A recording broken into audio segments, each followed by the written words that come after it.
Hi friends, welcome back to my channel. வாங்க இன்றைக்கி button பாதுஷா செய்யலாம் தீபாவளி ஸ்வீட்டுக்காக. ஸோ இதுக்கு வந்து நான் 1.5 டம்ளர் அளவுக்கு மைதா மாவு எடுத்திருக்கேன். அதில் கொஞ்சமாக சால்ட் ஆட் பண்ணியிருக்கேன். கூடவே 1/2 ஸ்பூன் பேக்கிங் சோடா போட்டிருக்கேன். 2 ஸ்பூன் புளிக்காத தயிர் போட்டிருக்கேன். நல்லா இதை மிக்ஸ் பண்ணி விட்டதுக்கப்புறம் 1.5 ஸ்பூன் அளவுக்கு நெய் ஆட் பண்ணியிருக்கேன். அதையும் கொஞ்சம் நல்லா மிக்ஸ் பண்ணதுக்கப்புறமா கொஞ்சம் தண்ணி தெளித்து இதை நம்ம வந்து பிசைய போகிறோம். இந்த மாவை சப்பாத்தி கன்சிஸ்டன்சிக்கு இல்லாமல் அதை விட கொஞ்சம் ஹார்டராக இருக்கிற மாதிரி பார்த்து பிசைஞ்சிக்கோங்க. அப்போனா அந்த பதம் வந்து ரொம்ப கரெக்டாக இருக்கும். ஸோ பிசைஞ்ச மாவை வந்து கொஞ்சம் இப்படி பிச்சு வச்சுட்டு அதுக்கப்புறமா வந்து ஒரு 1/2 hour ரெஸ்ட் பண்ண விட்டுடலாம்.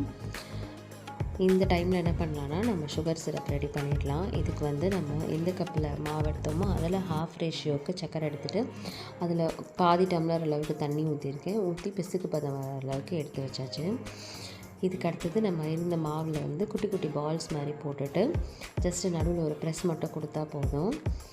அழகாக நம்மளோட பாதுஷா வந்து ப்ரிப்பேர் பண்ணி வச்சிடலாம்.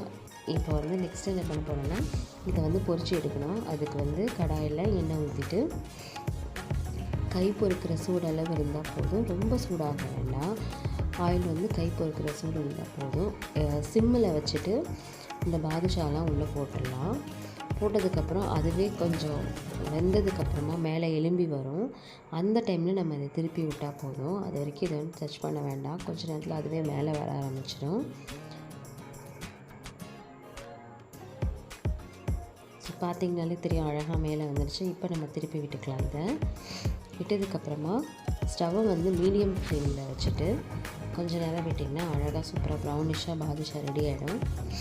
அதை நம்ம வந்து பிளேட்டுக்கு ட்ரான்ஸ்ஃபர் பண்ணிக்கலாம். பண்ணதை வந்து அப்படியே அந்த சுகர் சிரப்பில் ஆட் பண்ணிட்டோன்னா நல்லா வந்து அந்த சுகர் சிரப்பை அப்சர்வ் பண்ணிவிடும்.